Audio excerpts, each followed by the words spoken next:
টি-20 বিশ্বকাপের আগে বাংলাদেশ দলের চিত্রটা অনেকটাই গ্রিকের সেই পৌরাণিক চরিত্র হাইড্রার মতন। 9 মাথাযুক্ত যেই সাপ ছিল অমর, যার একটি মাথা কেটে ফেললে জন্ম নিত আরও 2 মাথা। বিশ্বকাপের ঠিক আগে বাংলাদেশ দলের সমস্যাটা সেই হাইড্রার মতন।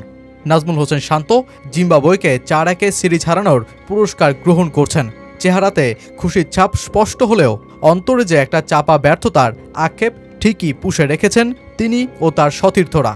জিম্বাবুয়ে সবশেষ টি-20তে যা করল, আসলে সেটাই তো বর্তমান সময়ের দাপুটে টি-20র উদাহরণ। জিম্বাবুয়েও বাংলাদেশকে শেখাচ্ছে টি-20র ধরন, আর টাইগার শিবিরে গজাচ্ছে হাইড্রার মতন একের পর এক সমস্যার মাথা।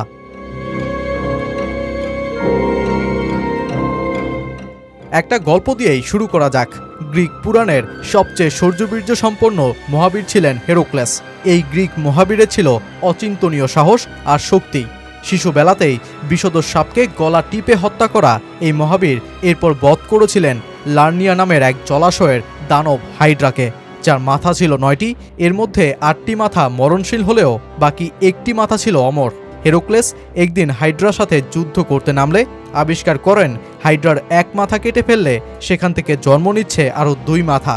অবাক বনে যাওয়া হেরাক্লেস দমে যাননি, বরং নিজের শক্তি, সাহস আর বুদ্ধিমত্তা দিয়ে তিনি শেষ পর্যন্ত অমর হাইড্রাকেও মৃত্যুর স্বাদ দিয়েছিলেন।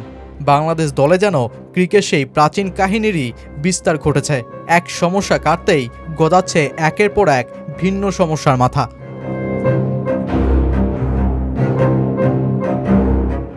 ওপেনিং জুটিতে চিরাচরিত সেই রাজ্যের সমস্যার সমাধান নেই। অচল লিটন দল থেকে বাদ। যেদিন টপ অর্ডার খেলছেন সেদিন ভাঙছে মিডল, যেদিন মিডল অর্ডার খেলছেন সেদিন ভাঙছে টপ। জিম্বাবুয়ের মতন দলের বিপক্ষেও বাংলাদেশের বোলিং বিভাগ হচ্ছে নাস্তানাবোধ। ব্যাটিং ইউনিটের নেই আশানুরূপ স্ট্রাইক রেট। 3 ডিপার্টমেন্ট কোনো ম্যাচই ভালো করতে পারছে না। এক সমস্যার মাথা কেটে ফেললে গজাচ্ছে আরেক মাথা। তাই তো প্রশ্ন, বাংলাদেশ দলের এই হাইড্রা নামক সমস্যাকে গুড়িয়ে দিতে কে হবেন হেরাক্লেস, নাকি এই সমস্যাটা থেকে যাবে অমরভাবেই? জিম্বাবুয়ের বিপক্ষে প্রথম 4 ম্যাচে 3টি হয়েছে ক্লোজ ম্যাচ।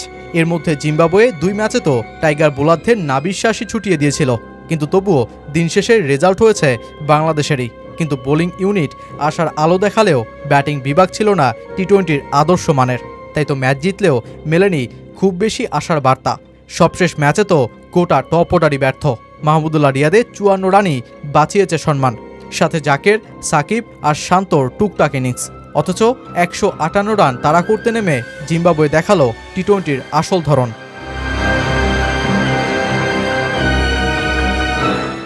সিকান্দার রাজার দল পাওয়ার প্লেতেই তুলে ফেলে 44 রান। মারুমানি আর ক্যাম্বেল শুধু হয়েছেন পরাস্ত। বাকি 2 ব্যাটার ব্রায়ান বেন্নেট আর সিকান্দার রাজা 270+ ইনিংস খেলে ম্যাচ জিতিয়েই মাঠ ছাড়েন। যেই চীনা মাঠে বাংলাদেশের ব্যাটাররা দাঁড়াতেই পারছে না, সেই একই মাঠে 9 বল হাতে রেখেই 8 উইকেটে জয় জিম্বাবুয়ের। দলটা যেন বাংলাদেশকে শেখালো টি-20র আসল ধরন কেমন হওয়া উচিত। গোটা একটা ব্যর্থময় ব্যাটিং ডিসপ্লে নিয়েই সমাধানের কোনো হিসেব নিকেশ না মিলিয়েই সবশেষ বিশ্বকাপের মতন আসরে যাচ্ছে লাল সবুজের ক্রিকেট। আফসোস, বাংলাদেশ ক্রিকেটে যদি থাকতো হেরাক্লেস নামক কেউ।